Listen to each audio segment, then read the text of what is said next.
Muito bem, meus amigos, nós vamos fazer aqui uma análise, não é? Ateus e críticos atacam a veracidade da Bíblia por causa dessa passagem, questionam a moralidade da Bíblia, questionam Deus por causa desse texto. Nós vemos acusações diversas.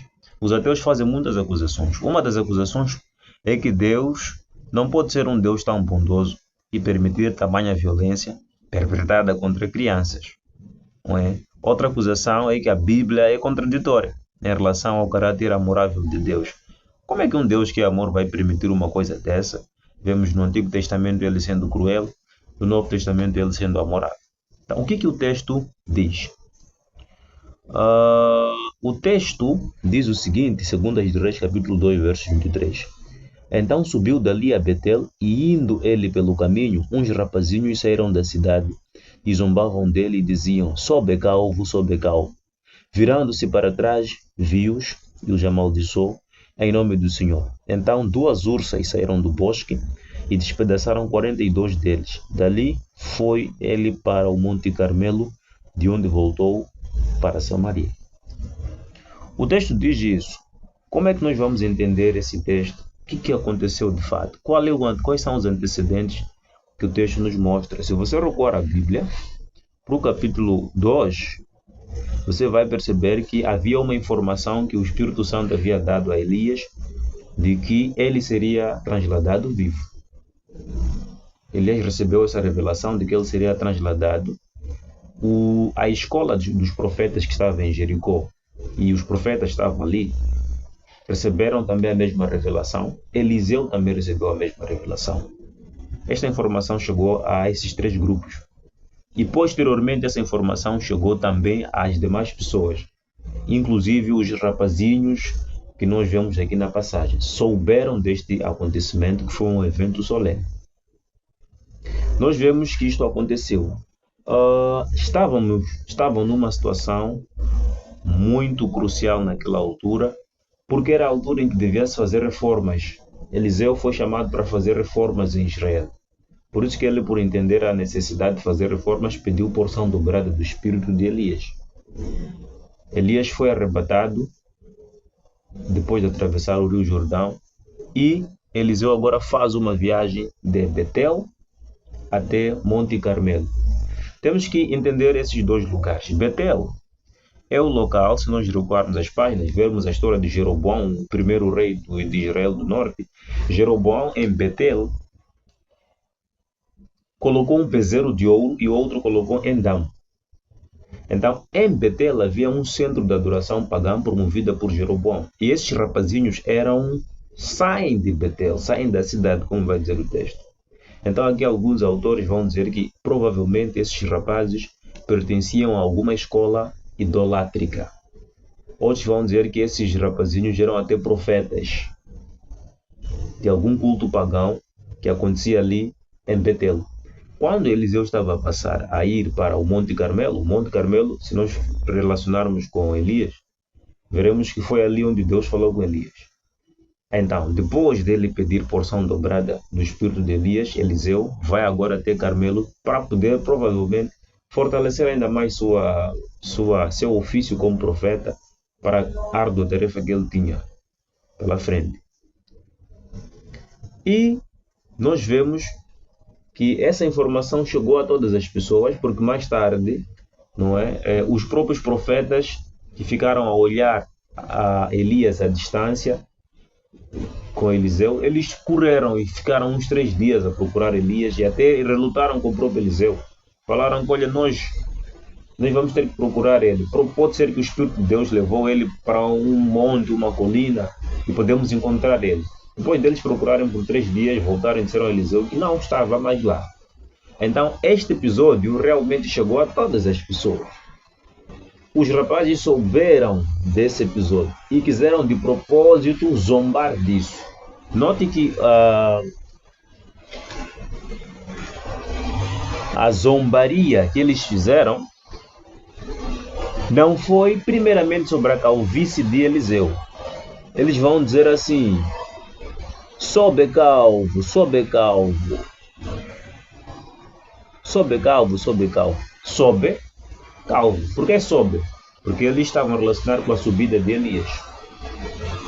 Então ali era um ataque diretamente ao ofício do profeta, a sua qualidade como profeta. É como se eles estivessem a dizer que você não é profeta. Você não é profeta. Se você fosse profeta, você subiria. Sobe então. Então alguns intérpretes, falando desses rapazinhos, vão dizer que eles eram um grupo de uma grande gangue. A Bíblia vai nos dizer que 42 deles foram mortos pelas ursas, foram devorados pelas ursas. Não nos diz que os 42 foram mortos. É preciso frisarmos isso. A Bíblia vai nos dizer que 42 deles foram despedaçados. Talvez um e outro acabou ficando amputado ou com algum problema pelo resto da vida. Mas a Bíblia não diz que 42 deles foram mortos. A Bíblia vai nos dizer que 42 deles foram despedaçados, mas a Bíblia não vai nos dizer qual era o número original dessas pessoas. Talvez alguns fugiram, talvez o número fosse maior do que este, mas o número só foi identificado por causa dessa atividade das ursas.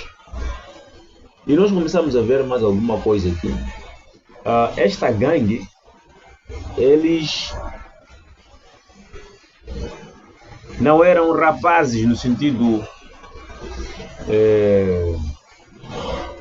comum que nós podemos imaginar. O hebraico vai mostrar que essa expressão que é usada ali para dizer rapazinhos, rapazes, é a mesma expressão que é usada, por exemplo, quando Salomão diz que, olha, eu sou ainda jovem para poder governar. Nessa altura, Salomão tinha 20 anos. É a mesma expressão que Acabe usou para falar dos seus soldados. É a mesma expressão que é usada para falar de Isaac quando foi para ser sacrificado, quando ele subiu ao monte. Sabemos que Isaac já tinha alguma idade. É a mesma expressão também que é usada em 2 Reis 12:8, 2 Crônicas 12:3, para dizer o seguinte: Roboão, quando começou a governar, ele pediu conselho aos seus conselheiros jovens. Esses jovens de Roboão foram chamados de rapazes, mas rapazes que tinham, na altura Roboão tinha 41 anos de idade. Você vê isso em 2 Crônicas, capítulo 12, verso 3. Roboão tinha 41 anos de idade,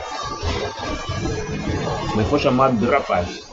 Então, essa questão do hebraico, o termo Nahar, Neharim, que tem a ver com rapazinhos aqui, quer significar simplesmente que esses jovens, eles tinham alguma idade para poder refletir no que estavam a fazer. Não eram jovens, crianças que não sabiam o que estavam a fazer. Eles sabiam exatamente o que estavam a fazer. Alguns intérpretes vão dizer que eles pertenciam a uma escola idólatra, como eu estava a dizer, do Bet Elite. Agora, essas ursas, elas haviam, como eu estava a dizer no início, estavam espalhadas em vários locais, haviam tantas mortes que aconteciam anualmente lá. E são ursas. Esse é um detalhe importante. A Bíblia não fala de ursos, fala de ursas. Ursas são fêmeas de ursos. Adam Clarke, que é um dos grandes intérpretes, um dos grandes comentaristas, falou uma coisa que chamou a atenção. Adam Clarke diz assim: olha, é possível que esses jovens, são 42 que nós conhecemos despedaçados, mas não sabemos qual era o número inicial deles. Esses jovens eventualmente tivessem entrado lá na floresta e talvez tivessem até morto alguns filhotes dessas ursas. Então houve aqui uma relação de juízo de Deus e coincidência também natural, onde as ursas vão, encontram os jovens lá, despedaçam eles e Deus faz cruzar esses dois acontecimentos. Isto é a opinião de Adam Clarke. É uma conjectura, nós não temos como dizer que foi assim e foi assim. Mas faz algum sentido, porque o texto fala de ursas, fêmeas, não fala de ursos. E nós sabemos pelo comportamento animal que as ursas realmente ficam extremamente agressivas quando você leva os seus filhotes, você mata os seus filhotes, eles até podem percorrer grandes distâncias para poder perseguir e atacar aquele que matou os seus filhotes. Eventualmente isso pode ter acontecido. E 2 ursas para poder despedaçar 42 pessoas. Realmente, houve uma situação terrível aí. O número é muito grande para 2 ursas. Mas é isso que o texto aqui está a dizer. O texto aqui está a dizer.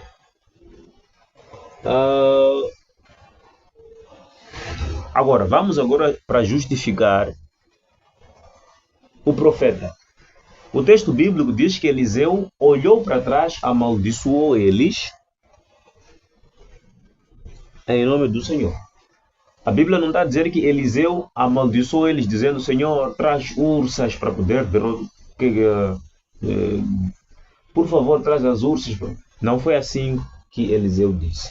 Eliseu não fez esta oração pedindo que Deus pudesse trazer as ursas. O texto bíblico diz que ele amaldiçoou aqueles rapazes e as ursas vieram.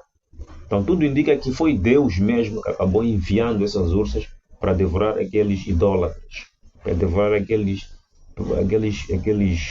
jovens que estavam a fazer aquele assunto todo. Se Eliseu não tivesse amaldiçoado eles naquele momento em que ele estava a iniciar o seu ministério, então todo o seu ministério poderia estar comprometido pelo desdém, pela severidade.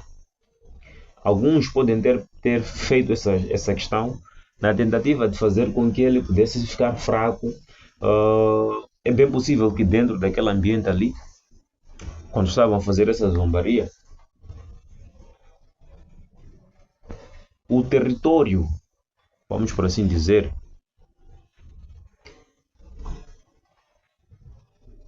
tinha ainda muita gente rebelde, muita gente idólatra. Então, o ministério de Eliseu corria risco de sofrer desdém e desprezo. E ele poderia não fazer muita coisa.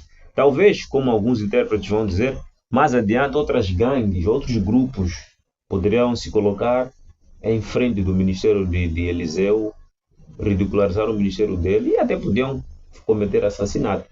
Fala-se aqui que esse grupo de 42 é suficiente para poder assassinar um homem.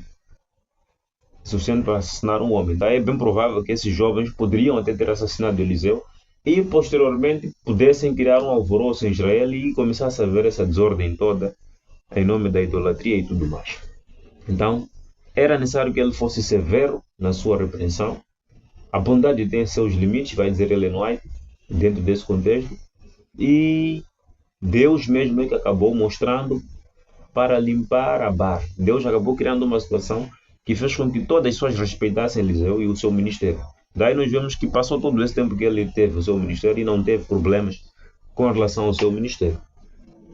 Isso é muito importante de se pontuar aqui e trazer. Então, basicamente é isto que esse texto nos ensina, meus queridos amigos. As lições que nós podemos tirar aqui são várias, mas essa acusação, Deus é imprudente e tudo mais, não cai por terra. Temos que ver o contexto, ver o local e tudo mais para podermos chegar à conclusão do episódio. Então, estamos aqui a falar dessas questões, mas temos que ver, Hitler era um cristão que começou a dizer que ele era cristão para poder chamar muitas pessoas para o seu partido, mas mais tarde começou a identificar-se como um panteísta. Mais tarde ele começou a atacar o próprio cristianismo. A incursão que ele fez contra os judeus é a mesma que ele planejava fazer com os cristãos. Hitler era ateu. Nós tivemos cristãos também que fizeram grandes matanças em nome de Deus. E temos que frisar essa questão. Mas aqui está.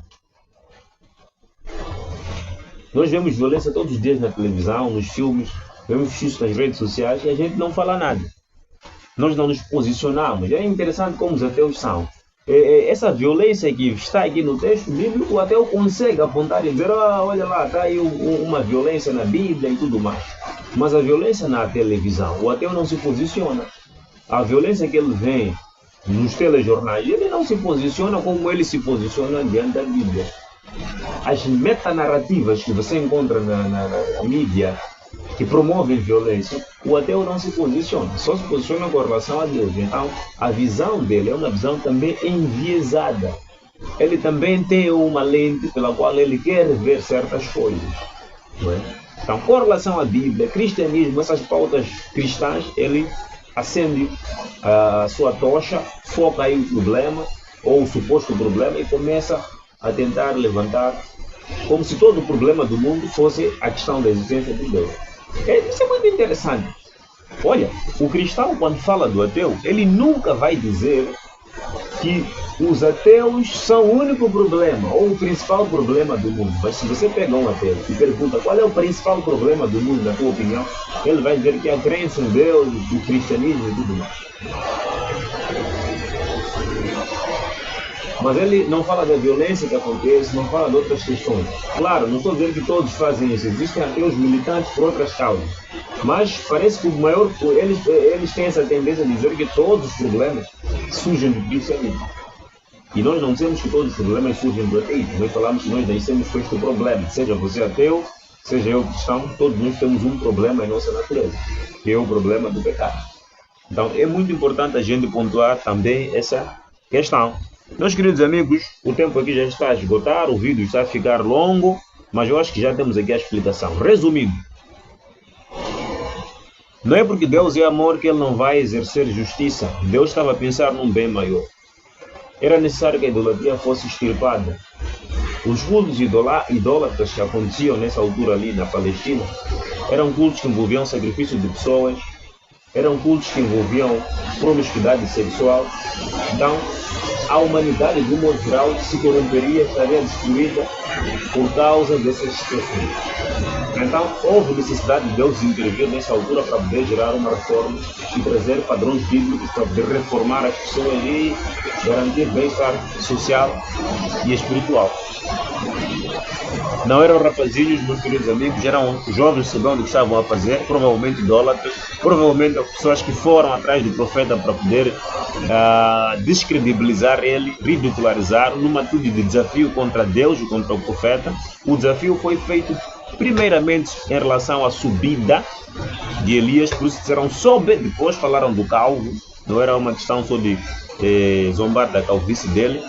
Também é importante frisar a questão aqui de que não foi Eliseu que orou e disse traga-me Deus, por favor, as ursas. O texto bíblico não fala que Eliseu pediu que as ursas viessem, diz que ele amaldiçoou aqueles meninos em nome do Senhor. E as ursas vieram. Fala-se de 2 ursas, é possível que essas ursas tivessem sofrido perda dos seus filhotes por um grupo de homens e acabaram cruzando com esse evento do julgamento de Deus.